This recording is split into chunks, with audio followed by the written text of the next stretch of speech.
சற்று முன் கிடைக்கப்பெற்ற மிக முக்கியமான செய்தி ஒன்று வெளியாகி உள்ளது. திராவிட முன்னேற்றக் கழகத்தின் மிக முக்கியமான அமைச்சராக இருக்கக்கூடிய செந்தில் பாலாஜி அவர்களை நேற்று நீதிபதி அமைச்சர் பதவியில் இருக்க வேண்டுமா அல்லது திகார் சிறைச்சாலைக்கு செல்ல வேண்டுமா என்று ஒரே வார்த்தையில் முடித்துவிட்டார். இன்று ஆளுநரிடமும் முதல்வர் ஸ்டாலினிடமும் தனது ராஜினாமா கடிதத்தை கொடுப்பாரா என்ற ஒரு கேள்வி சமூக வலைதளங்களில் வைரலாக பரவி வருகிறது. நிச்சயமாக ஸ்டாலின் அவர்களிடம் செந்தில் பாலாஜி முன்வந்து ஜாமீனை கொடுக்க வேண்டும். இல்லை என்றால் மீண்டும் சிறைக்கு சென்றால் புழல் சிறை போல் கிடையாது.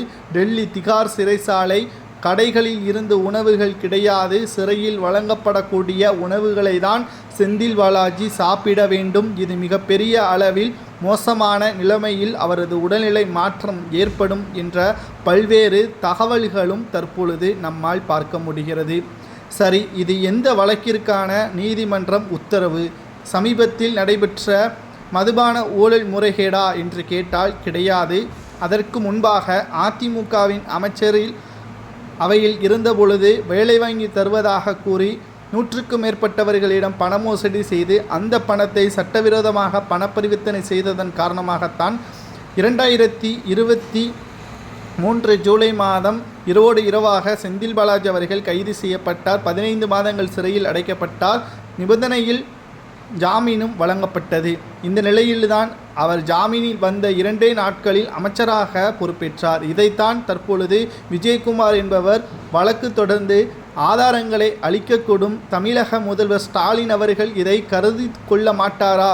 ஒரு குற்றவாளி நீதிமன்ற தீர்ப்பு நடைபெற்று கொண்டிருக்கும் பொழுது அமைச்சராக பொறுப்பேற்றால் அவரது சாட்சியங்கள் அளிக்கக்கூடும். ஆனால் ஸ்டாலின் அவர்கள் எப்படி இதற்கு சம்மதம் தெரிவித்தார் என்ற பல்வேறு கேள்விகளும் கேட்கப்பட்டது. நீதிபதி இதற்கு ஒரே வார்த்தையில் செந்தில் பாலாஜியின் வழக்கறிஞரிடம் கூறிவிட்டார். நிபந்தனையில்தான் செந்தில் பாலாஜிக்கு ஜாமீன் வழங்கப்பட்டது. ஜாமீன் வழங்கப்பட்ட பொழுது அவர் அமைச்சராக இல்லை. அவர் அமைச்சராக இருந்திருந்தால் அவருக்கு ஜாமீனை வழங்கியிருக்க முடியாது. தற்பொழுது செந்தில் பாலாஜி அவர்கள் ஜாமீன் வழங்க வேண்டும் என்று கூறியதன் காரணமாக பல கட்ட ஆலோசனைக்கு பிறகு நாங்கள் வழங்கினோம்.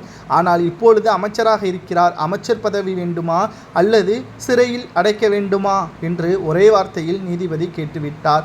தற்பொழுது தமிழக ஒட்டுமொத்த மானத்தையும் ஸ்டாலின் அவர்கள் நீதிமன்றத்தில் அடமானம் வைத்துவிட்டார் என்றே இதன் மூலம் நம்மால் பார்க்க முடிகிறது. செந்தில் பாலாஜி அவர்கள் அமைச்சர் பதவியிலிருந்து இன்று இரவு 7:30 மணிக்குள் ராஜினாமா செய்து விடுவார் என்றும் கூறப்படுகிறது. நீதிபதி கேட்டது சரியா தவறா என்பதை கூறுங்கள்.